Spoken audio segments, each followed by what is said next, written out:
Hi friends, কেমন আছো সবাই? আশা করি সবাই নিশ্চয়ই ভালো আছো। আমরা সবাই ভালো আছি। আজকে তোমাদের সাথে নিয়ে চলে এসেছি একটা ভিন্ন স্বাদের কাঁচা আমের রেসিপি, যেটাকে তোমরা কাঁচা আমের জেলি চাটনি বলতে পারো, আচার বলতে পারো, তোমাদের যা ইচ্ছে বলতে পারো। তবে আমি এটাকে আমের জেলি চাটনি বলবো। এটা হলো আমার মায়ের রেসিপি। এটা আমার মার থেকে আমি শিখে নিয়েছি, চটপট শিখে নিয়েছি একদম তোমাদের সাথে শেয়ার করার জন্য। আর এটা হলো অনেক দিন আগেকার, মানে অক্ষয় তৃতীয়ার দিন আমি এই রেসিপিটা করেছিলাম। আর এই রেসিপিটা আমি ট্রাই করেছিলাম মাছ থেকে শিখে নিয়ে। তবে এটা হলো একটা আমের জেলি চাটনির রেসিপি। তো আমি কাঁচা আমকে ভালো মতো ধুয়ে, আমি এখানে 3টে আম নিয়েছিলাম, তোমাদের ইচ্ছা মতো তোমরা নিতে পারো। আমি এখানে 3টে আমকে ভালো মতো কাঁচা আমকে ভালো মতো ধুয়ে একটা ছুরি বা ছুরি দিয়ে একটা ছলনি দিয়ে ভালো মতো খোসাগুলো ছাড়িয়ে নিয়েছিলাম ডিপ করে। আর একটা গ্রেটারের সাহায্যে ভালো মতো গ্রেট করে নিয়েছিলাম। এটা গ্রেট করেই বেশি ভালো হয়। তো আমি এগুলো গ্রেট করে নিয়েছিলাম আমগুলোকে, একদম গ্রেট করে। তোমরা দেখতেই পাচ্ছ আমি কীভাবে গ্রেটটা করেছি। এইভাবে আমগুলোকে একদম গ্রেট করে নিতে হবে। আমি এখানে 3টে আম নিয়েছিলাম, তোমরা ইচ্ছা মতো যে কোনো আম নিতে পারো। তারপরে আমি কিছুটা এটা ব্যবহার করতে হবে 5 ফোড়ন। তো আমি কিছুটা 5 ফোড়ন নিয়ে নিয়েছিলাম। 5 ফোড়নকে আমি একটা ফ্রাইং প্যানে ভালো মতো হালকা আছে, মিডিয়াম টু লো আছেও করতে পারো, মিডিয়াম টু হাই আছেও করতে পারো। হালকা করে লালচে করে একটু ভেজে নিতে হবে, শুকনো খোলা ভেজে নিতে হবে। এটা এখানে 5 ফোড়নের সবচেয়ে 5 ফোড়নও এখানে সবচেয়ে বড় আকার ধারণ করেছে। 5 ফোড়ন ছাড়া এটা হবেই না। 5 ফোড়ন তোমরা ব্যবহার করতে পারো। আমি এখানে শুকনো লঙ্কা ব্যবহার 5 ফোড়ন, এটা করতে 5 ফোড়নই লাগবে। তোমরা শুকনো লঙ্কাও ব্যবহার করতে পারো। আমি এখন শুকনো লঙ্কা ব্যবহার করিনি, কারণ মিষ্টি টক মিষ্টি ব্যাপারটা হবে। তো আমি এখানে শুকনো লঙ্কা ব্যবহার করিনি। তো আমি এখানে 5 ফোড়নকে ভালো মতো শুকনো খোলা একটু হালকা করে ভেজে নিয়েছিলাম, লালচে করে ভেজে। তারপরে একটা শুকনো বাটির মধ্যে রেখে দিয়েছিলাম, শুকনো প্লেটের মধ্যে আমি রেখে দিয়েছিলাম। তারপরে এখানে দেখো আমি কড়াইতে আমি এখানে এটা সর্ষের তেল দিয়েই করেছি। তোমরা চাইলে রিফাইন তেল দিয়েও করতে পারো। সর্ষের তেল দিয়ে করলে তো টেস্টটা ভালো হয়, এই আর কি। আমি তার সর্ষের তেল দিয়েই করেছি। দেখো অল্প একটু সর্ষের তেল নিয়ে আমি কড়াইতে ভালো করে দিয়ে দিয়েছি। তো আমি এখানে সর্ষের তেলটা ভালো মতো গরম হয়ে গেছে। তারপরে এখানে দেখো কিছুটা 5 ফোড়ন আমি দিয়ে দিয়েছি এখানে। ওই ভাজা 5 ফোড়নটা নয়, এমনি 5 ফোড়নটা এখানে দিয়ে দিতে হবে সোমবারে। তো শুকনো লঙ্কাও সোমবার দিতে পারো, আমি সেটাও দেইনি। মানে জাস্ট শুকনো লঙ্কা ঝালটা ছাড়াই করেছি, কারণ আমি তো একদম কোনো কিছুতে ঝাল খাই না। তো আমি এখানে ঝালটা ছাড়াই করেছি। তো আমি এখানে একটু গ্যাসটা অফ করে নিয়ে হালকা 5 ফোড়নগুলো ভাজা হয়ে গেলে তারপরে এখানে আমি ওই গ্রেট করা আমটা ওখানে আমি কড়াইতে দিয়ে দিয়েছি। গ্রেট করা আমটা আমি কড়াইতে দিয়ে দিলাম।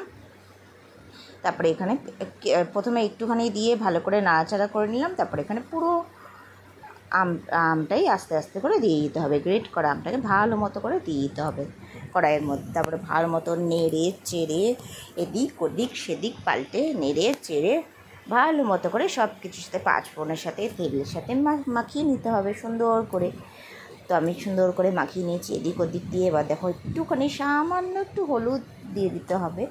সামান্য একটু হলুদ এই আমটার মধ্যে দিয়ে দিতে হবে কড়াইয়ের মধ্যে। সামান্য একটু হলুদ, যদি কালারটা একটু সুন্দর আসে, ইয়েলো কালার আসে, তো সেই জন্য আলো কালার থাকার জন্য তো সামান্য একটু হলুদ দিয়ে দিতে হবে, একদম একটুখানি, না যদি দেখতে সুন্দর যাতে হয় সেই জন্য। তোমরা তা একটুখানি হলুদ দিয়ে দিয়েছি আমি। দেখো হলুদটা দিয়ে আবার নাড়াচাড়া এদিক উল্টে পাল্টে নাড়াচাড়া করে সুন্দর করে নেড়ে নিয়েছি। সুন্দর করে নাড়াচাড়া করে নিয়েছি আমি আমটাকে। এবার দেখো ভালো করে এটার সাথে মেশাতে হবে, ভালো করে এটা কড়াইতে ভালো করে মেশাতে হবে। মেশাতে এদিক ওদিক সেদিক মিশিয়ে একবারে কড়াইতে লাগিয়ে দিতে হবে। সুন্দর করে মিশিয়ে নিয়েছি। এইবার আমি এটার মধ্যে একটুখানি সামান্য নুন দেবো। একটু হলুদটা সুন্দর করে মিশে গেলে তারপরে এর মধ্যে একটু সামান্য মাত্র নুন দিয়ে দিয়েছি। তারপরে এখানে দিয়েছি একটু জল। তোমার বাটি ধোয়া জলটাও দিতে পারো, এমনি জলও দিতে পারো। সামনে একটু জল দিয়ে দিতে হবে, জল যাতে ভালো করে হলুদ আর নুনের সাথে মিক্সড হয়ে যায়, সুন্দর করে যাতে মিক্সড হয়ে যায় সেই জন্য একটু হলুদ আর নুন দিয়ে ভালো করে মিক্সড করে নিয়ে একটু জল দিয়ে আবার একটু নেড়ে ছেড়ে উল্টে পাল্টে নেড়ে ছেড়ে দিতে হবে। ভালো করে উল্টে পাল্টে নেড়ে ছেড়ে দিতে হবে। উল্টে পাল্টে নেড়ে আর একটুখানি জলটা শুকাতে হবে, একটু শুকনো ব্যাপারটা হবে, জেলে ব্যাপারটা হবে, আচার ব্যাপারটা হবে। তোমরা আচারও বলতে পারো, আচার ব্যাপারটা হবে। তো আমি একটু একদম জল দিয়েছিলাম, মিডিয়াম টু লো ফ্লেমে রেখে দিয়েছিলাম কড়াইটা, তো জলটা দিয়ে রেখে দিয়েছিলাম। এবার ভালো করে নেড়ে চেড়ে ভালো করে নাড়তে চাড়তে হয় না, ভালো করে নাড়তে হবে যাতে সুন্দর করে শুকিয়ে যায় কড়াইয়ের সাথে। তারপরে আমরা এখানে একটুখানি সামান্য চিনি ব্যবহার করব। চিনি তো ব্যবহার করতেই হবে, কারণ এটা তো ছিল বৈশাখ মাসের আম, তখন তো আম পাকেনি, তাই না? আমগুলো তো তখন পাকেনি, এগুলো তো ভীষণ টকালো একদম আম। এগুলো তো সব আমি তো এইটা করেছিলাম অক্ষয় তৃতীয়ার সময়, অক্ষয় তৃতীয়ার দিন তখন করেছিলাম। তখন এগুলো চিনি দিয়ে ভালো করে নাড়িয়ে চাড়িয়ে নিতে হবে। এই দেখো, তো তোমরা দেখতে পেয়েছো আমি এখানে 5 ফোড়নটা ইসে করে নিয়েছিলাম, শুকনো খোলা একটু ভেজে নিয়েছিলাম। সেই শুকনো 5 ফোড়নটাকে ভালো করে হামল দিস্তায় গুদুম করে নেড়ে ভেঙে দিতে হবে, একদম গুঁড়ো করে দিতে হবে, একদম গুঁড়ো করে কিছুটা 5 ফোড়ন দিয়ে এখানে মিশিয়ে নিতে হবে। কিছুটা ভালো করে 5 ফোড়নটা দিয়ে মিশিয়ে ভালো করে 5 ফোড়নটা মিশিয়ে নিতে হবে।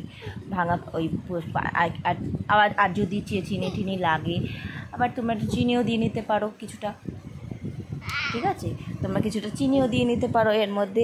একটু মিষ্টি টক মিষ্টি ব্যাপারটা হবে, তাই না? টক মিষ্টি ব্যাপারটা হবে।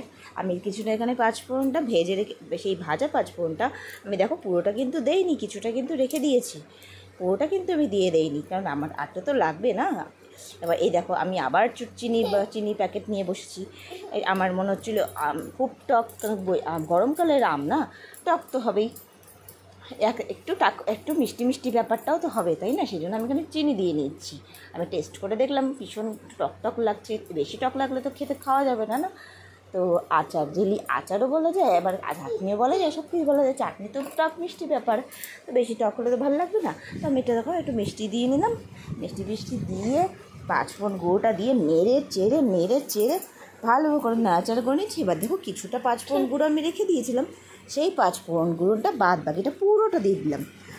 এটা পুরোটা 5 ফোড়ন গুঁড়োটা দিয়ে দিলাম।